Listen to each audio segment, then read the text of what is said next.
So this is how I put together my wrestling suit in just one day. This isn't going to be so much a tutorial. I mean, it is, but there's some pretty niche materials that you need in order to kind of do it how I did.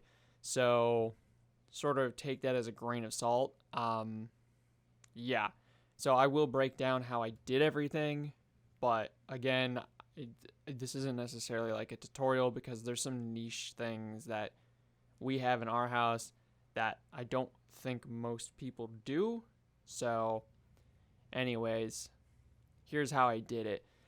Starting off, I kind of wanted to base my version of the suit more or less off the comic, but I kind of ended up really just basing it off of the one in Insomniac's Spider-Man game. Um, Mainly just because it kind of looked better. I liked the comic version and I wanted to incorporate some of the elements, but it didn't necessarily just end up happening. So there's some things from it, but more or less, this is just my sort of take on the Insomniac version. So, yeah.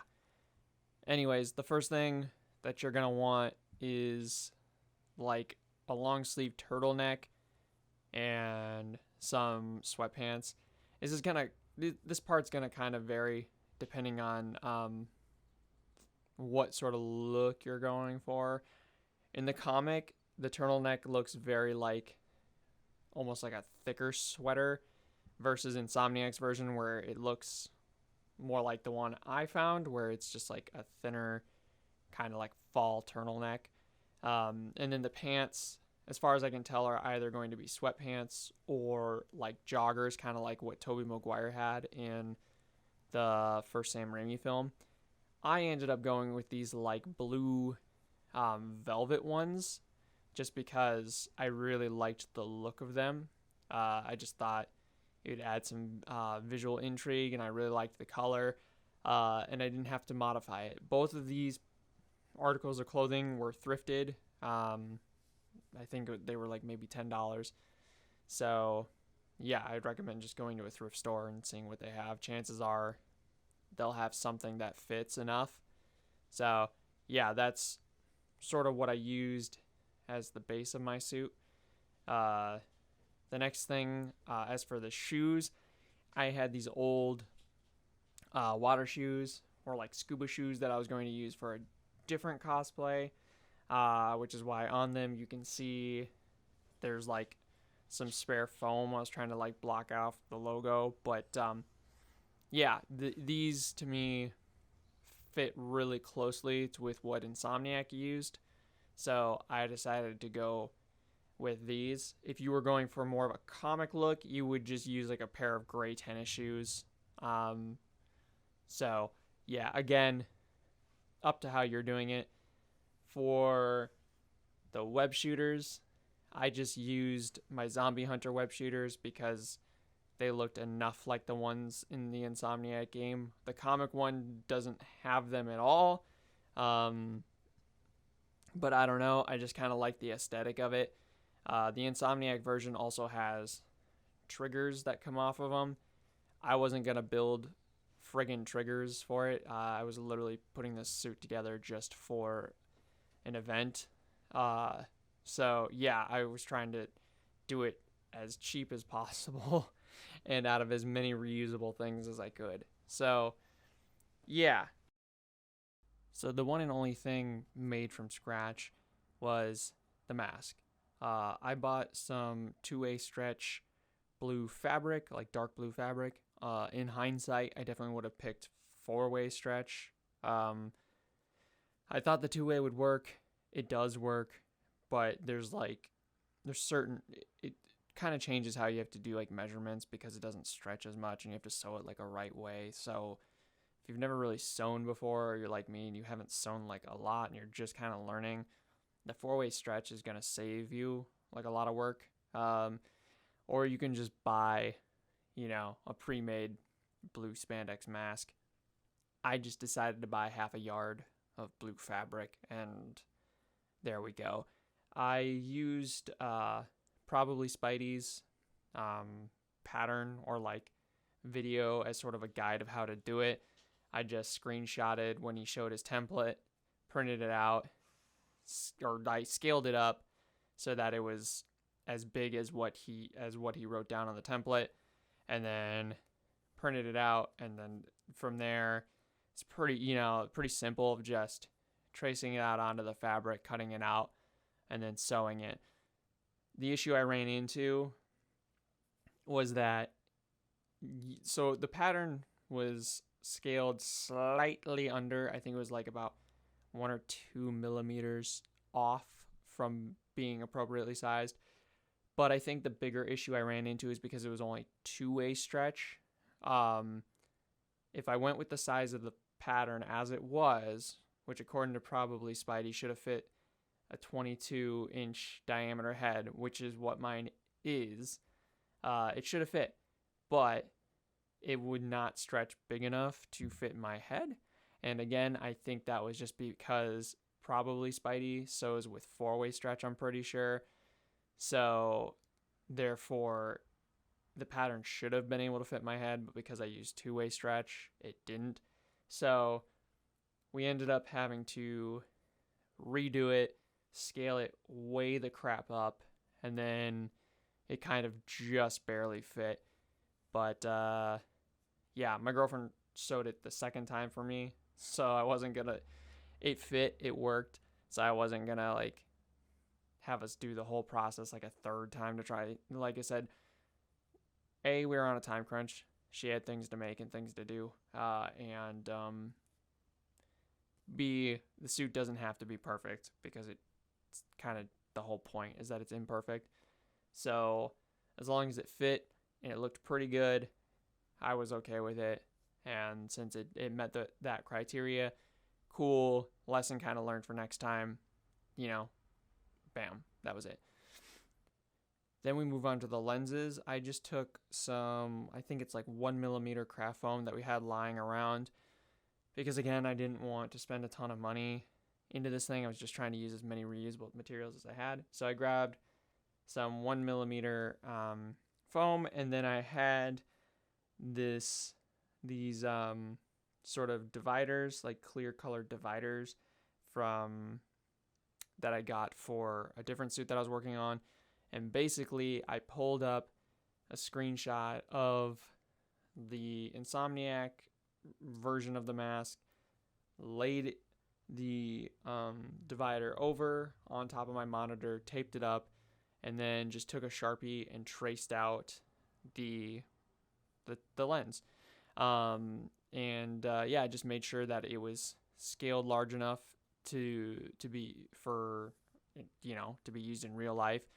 And then I just slightly tweaked it to reflect the comic book version because I kind of preferred the shape of the comic book lens. And originally I had wanted to make the mask like as authentic as possible to the comic book. Anyways, so yeah, that's all I did. Then I cut that out, traced that over the foam, and then including the eye hole, and then cut that out, and then that was kind of it. From there, it was just taking some black Plasti Dip, going over it. I think I went over it like 3 times. I also heat sealed the foam. Not really, probably wasn't a smart move for foam this thin because it did end up kind of curling, but it was fine. And then once I got those like 3 layers of black Plasti Dip on it, I went in with some red Rust-Oleum satin red that I had, sprayed over that a couple times. It's not perfect. There's kind of like this darkened spots in some areas, but I really kind of liked that. Again, it added just a little more dimension to them. So yeah, it was fine by me. Then once that was completed, it was on to adding the lenses in. Originally, I had wanted to do mirrored lenses like in the comic book, but I didn't have any more mirrored material. I thought I had some left over still. I didn't. So instead, I used this white chiffon fabric that I had gotten quite a while ago that I used for my webman lenses. And so, yeah, I used that instead. Chiffon's great because it's super, super easy to see out of. The downside of the chiffon is it wrinkles really easily, so you just have to be very careful with it. But yeah, so it was just cutting out some chiffon and then gluing it to the back side of the lens, and just being very careful. So that was kind of it. Then when it came to attaching them, I put the mask back on and just took some chalk and marked where my eyes were while I was wearing the mask. And then when I took it off, I saw where it was. They ended up being kind of slightly apart, so I don't know what I did. I don't know. They weren't perfectly centered, so I guess the mask wasn't perfectly centered on my face when I did it. But anyways, yeah. So once I had that marked down, I put back in the template with some butcher paper wrapped around it so that the super glue wouldn't adhere to it, slid it back into the mask, lined up the eye hole of the lens with the marking on the mask, and then just glued it down. To me, this is a much, much easier method than throwing it over a mannequin head and trying to do it that way, because mannequin heads are significantly smaller than your head. And so it can cause, it can just end up really looking weird. I usually will put it on a mannequin head plus a face shell, but the mask already was so tight on my face that I just wasn't sure that would end up looking right, or if it would end up working. So for me, this just made more sense. So yeah, I did one side, and then I put down a notebook, flipped it over, same process to get the second one on there, and then that was it.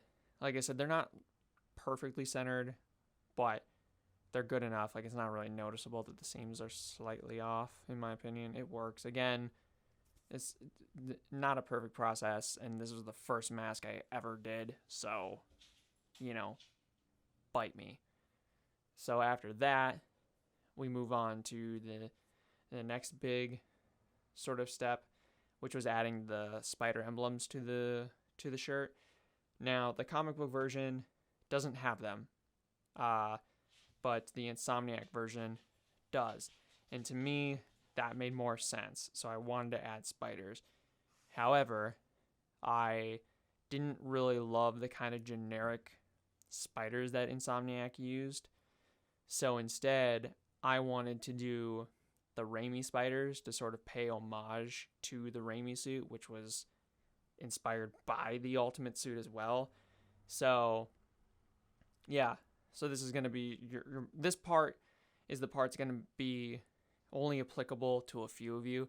So what I did was went on to Google, found a PNG of the front and the back spiders, downloaded that, then converted that file online to an SVG file so that it could be used with our Cricut.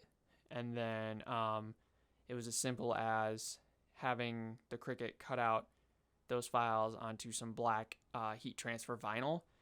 And yeah, and then just lining it up and then transferring it on. I had my girlfriend do this part because she's done this before. I haven't. So I literally just supplied the file and then sort of watched her do it. I the most I did was just help her measure out what size I need. So yeah, this part, like I said, not gonna be super applicable to everybody because not everybody owns a friggin' Cricut. It's kind of a niche thing. But that is what I ended up doing, and with that was it. That's all I did. That completed the suit.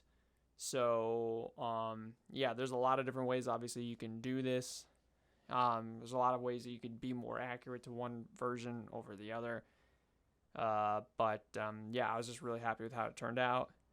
I ended up liking it way more than I thought I would.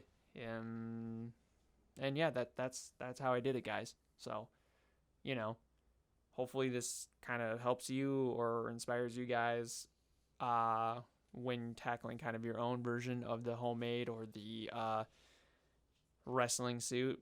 Like I said, not all of this is going to be applicable to you, but this is how I did it, and I'm really happy with it. So thanks for checking out this video. If you would like to see some other how-tos, I've made, a web shooter and a utility belt and a couple of other things. I have a few more coming in the future, so if you're interested in that kind of stuff, maybe hit subscribe and hit the bell icon so that you're notified when I put that stuff out, or heck, you can leave it to the algorithm too.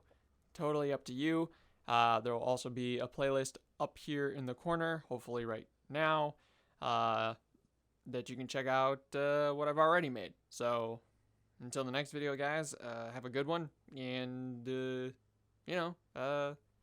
just keep crafting, or whatever, I guess.